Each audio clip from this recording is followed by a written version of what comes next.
بسم اللہ الرحمن الرحیم. Welcome to Islamia series brought to you by self study P K. اگر آپ C S S P M S N T S G R یا B A exams کی تیاری کر رہے ہیں تو یہ سیریز آپ کے لیے کافی فائدہ مند ہوگی. اس سے پہلے کہ میں اپنے لیکچر کا آغاز کروں تو میں آپ کو تھوڑا سا اس کی روٹین کے بارے میں بتا دیتا ہوں. سب سے پہلے ہم سلیبس ڈسکس کریں گے. اس کے بعد ہم نیسیسری بکس جو کہ آپ کو اس کورس کے لیے چاہیے ہوں گے ڈسکس کریں گے. ایٹ دا اینڈ میں آپ کو بتاؤں گا کہ آپ اپنے بہترین نوٹس کس طرح سے بنا سکتے ہیں اور انگلش یا اردو میں پیپر اٹیمپٹ کرنے سے کیا فائدہ ہوگا، اور پیپر اٹیمپٹ کرتے وقت آپ کی اپروچ لبرل ہونی چاہیے، سیکولر ہونی چاہیے یا آرتھوڈاکس ہونی چاہیے. تو اس لیکچر کو اینڈ تک سنیے گا. تو جیسا کہ میں نے آپ سے کہا ہے کہ سب سے پہلے ہم سلیبس اوور ویو کرتے ہیں. اس کے ساتھ ساتھ آپ کے پاس پاس پیپرز بھی ہونے چاہیے. سلیبس آپ سب سے پہلے دیکھیں گے کہ سلیبس میں اس کورس آؤٹ لائن کیا ہے. تو جو پہلا چیپٹر ہے بیسیکلی ہم نے اس کو 6 سے 7 چیپٹرز میں ڈیوائڈ کیا ہوا ہے. پہلا چیپٹر اسلام کے بنیادی عقائد کے متعلق ہوتا ہے. زیادہ تر جس طرح سے آپ کو میٹرک یا ایف ایس سی یا بی اے میں سوال آیا کرتے تھے، سی ایس ایس میں اس طرح کے سوال نہیں آتے، رٹے بازی نہیں چلتی. تو کانسیپٹ سے ریلیٹڈ کوسچن ہوتے ہیں. وہ آپ سے کبھی بھی ڈیفائن کرنے کو نہیں کہے گا بلکہ اس چیز کا امپیکٹ آپ سے پوچھے گا. اگر آپ 2017 اور 18 کے کوسچن دیکھیں تو پہلے سوال میں ہی اس نے دین اور مذہب کا فرق پوچھا ہوا ہے کہ دین اور مذہب میں کیا فرق ہوتا ہے. انشاءاللہ تعالیٰ آنے والے لیکچرز میں ہم اس کو ڈیٹیل سے ڈسکس کریں گے. اگر شارٹ ٹرم میں یہاں ڈسکس کریں تو دین ایک مکمل ضابطہ حیات ہوتا ہے، جبکہ مذہب ایک خاص فرقے کا دین ہوتا ہے. تو جب مذہب پوری قوم اس پہ ایمان لے آئے تو پھر وہ دین بن جاتا ہے. تو یہ کوسچن پیپر میں کافی مرتبہ مختلف ڈائمنشن سے آیا ہوا ہے کہ دین اور مذہب میں کیا فرق ہے، اسلام مذہب ہے یا دین. اگر آپ قرآن پاک کو پڑھیں تو آپ کو وہاں پہ کہیں پہ مذہب کا لفظ نہیں ملے گا. اللہ تعالیٰ نے اسلام کے لیے دین کا ورڈ ہی یوز کیا ہے. تو دوسرے ٹاپک میں ہمارے پاس نبی پاک صلی اللہ علیہ وآلہ وسلم کی زندگی سے متعلق ہر سال پیپر میں سوال آتا ہے. اگر آپ 2019 کا پیپر اٹھا کے دیکھیں تو اس میں ملٹری اسٹریٹجسٹ کے طور پہ نبی پاک صلی اللہ علیہ وآلہ وسلم کی خدمات پوچھی گئی تھی. تو آپ اس کو یہاں پہ دیکھ سکتے ہیں سلیبس میں کہ نبی پاک ایک بطور فرد واحد کیسے تھے، ایک ڈپلومیٹ کے طور پہ کیسے ابھرے، اور ایک معلم کے طور پہ آپ نے کس طرح سے کام کیا، اور ایک ملٹری اسٹریٹجسٹ یا ملٹری کمانڈر کے طور پہ آپ نے اس دور میں کیسے اپنے عرب حکمرانوں کے خلاف جو اس وقت کے بدترین سمجھے جاتے تھے آپ نے جہاد کا نعرہ بلند کیا.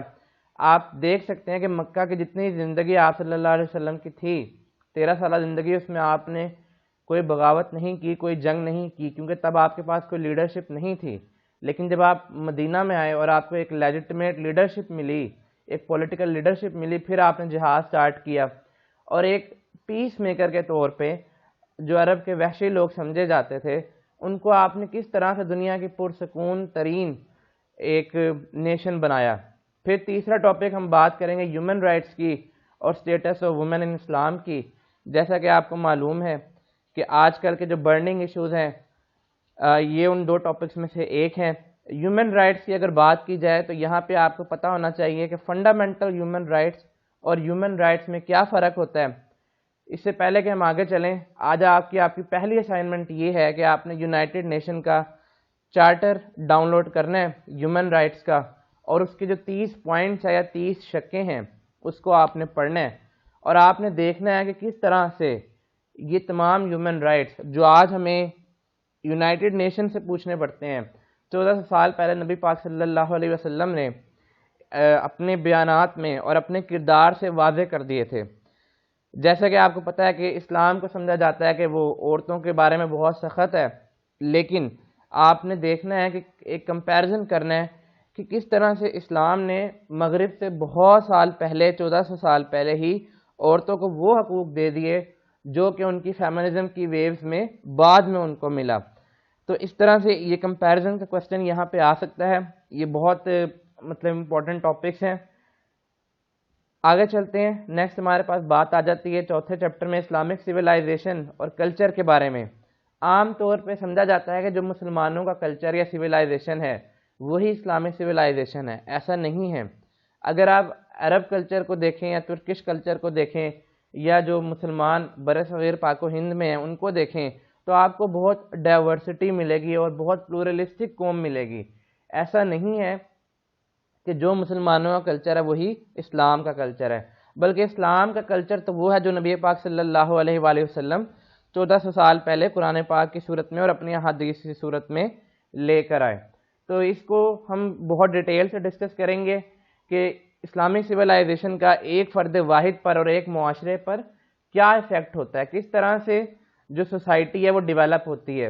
مطلب کہ اگر ایک اللہ پر ایمان رکھنے والے یا اس سے ڈرنے والے لوگ کس طرح سے سوسائٹی میں بیہیو کرتے ہیں، کیا وہاں پہ کرائم ریٹ زیادہ ہے یا کم ہے، کیا ان لوگوں کے ہاں جو معاشی نظام ہے وہ اسٹرونگ ہے یا ویک ہے، کیا ان کا سیاسی نظام اسلام کی وجہ سے اس کے اوپر کوئی اچھا امپیکٹ پڑا کہ نہیں پڑا، کیا وہاں کے لوگوں میں آپس میں کوئی اتحاد ہے کہ نہیں ہے، کیا اسلام کا جو عدالتی نظام ہے وہ وہاں پہ امن قائم رکھنے میں ثابت قدم ہوا ہے کہ نہیں ہوا.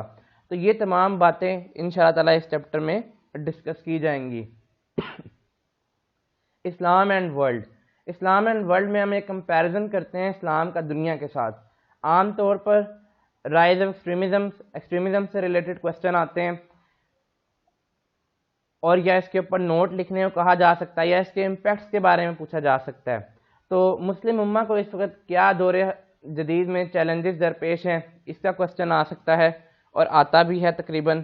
جیسا کہ آپ کو پتہ ہوگا ہیومن رائٹس کا ایشو چلتا ہے، اسلام کو بدنام کیا جاتا ہے کچھ مذہبی گروہوں کو لے کر، جیسے کہ ISIS ہے، ان کی ویسٹرن میڈیا ان کو پورٹریٹ کرتا ہے کہ اسلام ایک بڑا جلاد قسم کا مذہب ہے. پھر جینڈر ایکوالٹی کا کہتے ہیں کہ اسلام میں عورتوں کو وہ حقوق نہیں دیے گئے جو دیے جانا چاہیے تھے. اگر آپ بغور جائزہ لیں تو ویسے تو اسلام میں عورتوں کے زیادہ حقوق ہیں مردوں کی نسبت سے، لیکن جو مغرب عورتوں کی آزادی مانگتا ہے اس لحاظ سے شاید وہ کہتے ہیں کہ کم ہے. پھر ڈیموکریسی اور اسلامک ڈیموکریسی کا کمپیریزن بھی آ سکتا ہے. پھر بات کی جاتی ہے کہ جو مسلم امہ ہے اس کے پاس جو نیوکلیئر ہتھیار ہیں یعنی کہ پاکستان کی، وہ کس طرح سے باقی دنیا کے لیے خطرہ ثابت ہو سکتی ہے اور وہ کس طرح سے باقی دنیا کے لیے امن کا بھی باعث بن سکتی ہے. آپ کو یاد ہوگا پاکستان نے جب ایٹمی دھماکے کیے تھے تو ہم نے اس کو اسلامی بم کا نام دیا تھا اور پوری دنیا میں خاص طور پہ فلسطین جیسے ممالک میں مٹھائیاں تقسیم کی گئی تھیں کہ اب مسلمانوں کے پاس ایٹمی بم آ گیا ہے. تو اس طرح کے سوالات اس میں ڈسکس کیے جاتے ہیں. رائز آف ایکسٹریمزم جو آج کا دور جدید کا سب سے بڑا مسئلہ ہے، جو ویسے مسئلہ ہے تو نہیں مگر ویسٹرن میڈیا نے اس کو بنا دیا ہے. تو آپ نے دیکھنا ہے کہ جو اسلامی اسکالر ہیں وہ کس طرح سے اس مسئلے کے خلاف جہاد کر رہے ہیں یا اس کے اگینسٹ نیریٹو لے کے آئے ہیں. اس میں طاہر القادری کا فتویٰ جو کہ ٹیررزم کے اگینسٹ ہے وہ آپ نے ڈاؤن لوڈ کرنا ہے اور اس کو آپ اسٹڈی کرنا ہے. اگر آپ اس کے پہلے 6 صفحات بھی پڑھ لیتے ہیں تو وہ آپ کے لیے انف ہے.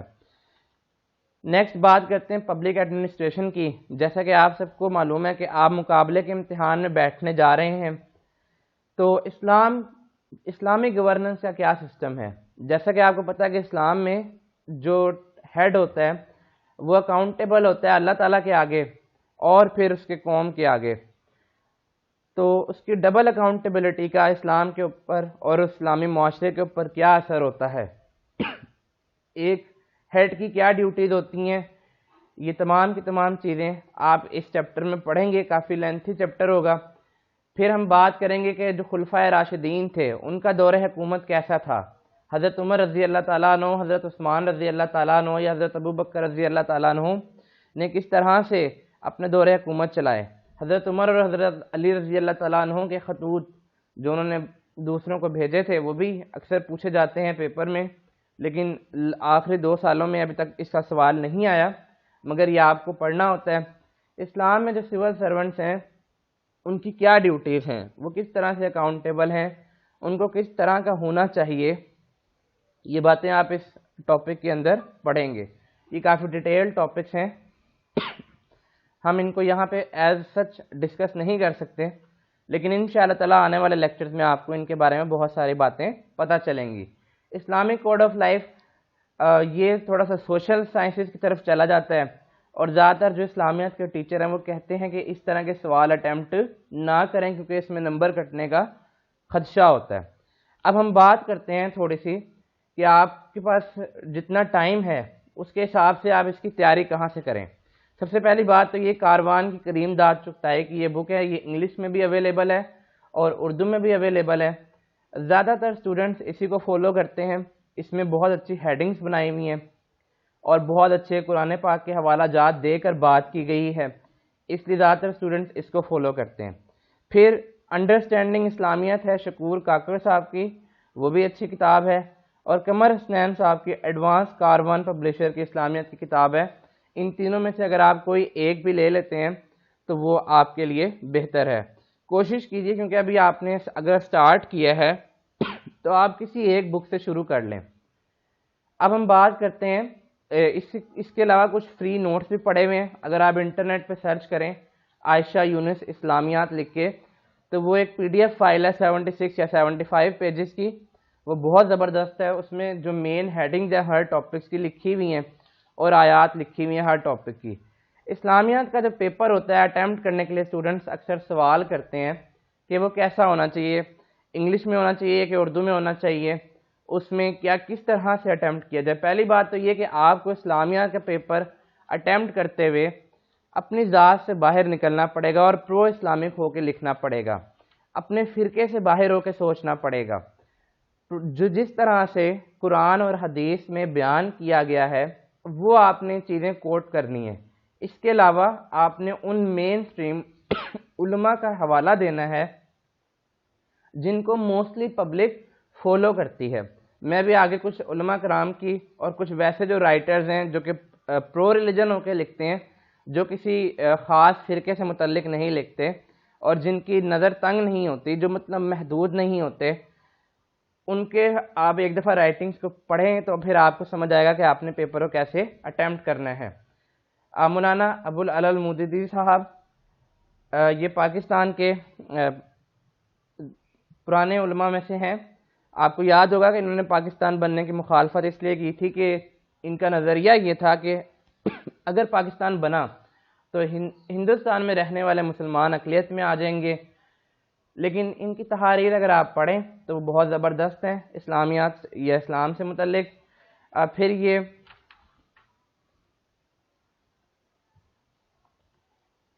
اگر آپ کرنٹ رائٹرز کو دیکھنا چاہیں تو یہاں پر ہمارے پاس نگہت ستار صاحب ہیں جو ڈان نیوز کے لیے لکھتی ہیں، ان کا لکھا ہوا بہت زبردست ہوتا ہے، آپ ان کو سرچ کر سکتے ہیں انٹرنیٹ پہ۔ ان کی جو رائٹنگ ہوتی ہے وہ تھوڑا سا آپ کو ایک بتائے گی، ایک ٹچ بتائے گی کہ آپ نے پیپر کو کس طرح سے اٹیمپٹ کرنا ہے۔ ڈاکٹر طاہر القادری بہت زبردست لکھتے ہیں، ان کو بھی آپ جا کے پڑھیے گا۔ باقی جو آپ کو جیسے کہ آپ کو پتہ ہے بہت سارے علماء اس کے علاوہ بھی ہیں، ڈاکٹر اسرار احمد صاحب ہیں، غامدی صاحب ہیں، ان کو بھی آپ پڑھ سکتے ہیں، اور یہ پرویز صاحب ہیں، یہ پاکستان بننے سے پہلے انڈیا میں وہاں پہ سول سروس میں ہوا کرتے تھے۔ اگر آپ ان کی تحاریر کو پڑھیں گے تو آپ کو مطلب ایک پتہ چلے گا کہ آپ نے سی ایس ایس کا پیپر کس طرح سے اٹیمپٹ کرنا ہے۔ تو میں ایک دفعہ پھر بتا دیتا ہوں کہ آپ کی جو اپروچ ہونی چاہیے وہ اب تھوڑی سی بیونڈ دا کورس ہونی چاہیے، چیزوں کو آپ نے ایک براڈ سینس میں دیکھنا ہے، اپنے خیالات کو روزانہ دیکھنا ہے کہ وہ کس طرح سے باقی مین سے علماء کے جو خیالات ہیں ان کے ساتھ میچ کرتے ہیں کہ نہیں کرتے۔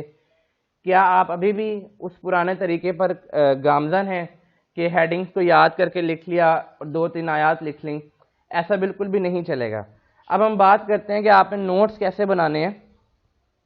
تو نوٹس بنانے کا بڑا آسان طریقہ ہے، آپ ایک رجسٹر لے لیں یا آپ کوئی جس طرح سے ہمارے یہاں ملتے ہیں شیٹس لے لیں اور آپ ان کے 7 حصے بنا لیں، 7 حصے یعنی کہ 7 چیپٹر، اور جو ہر چیپٹر ہے اس میں سب سے پہلے آپ اس ٹاپک کی ڈیفینیشنز لکھ لیں، اس سے ریلیٹڈ آیات لکھ لیں، ورڈز کے میننگز لکھ لیں۔ آیات کے اگر آپ میننگ لکھ لیتے ہیں تو کافی بہتر ہو جائے گا، اور حدیث جو اس ٹاپک سے ریلیٹڈ ہو وہ وہاں پہ لکھ لیں، اور اس طرح سے نوٹس بناتے جائیں۔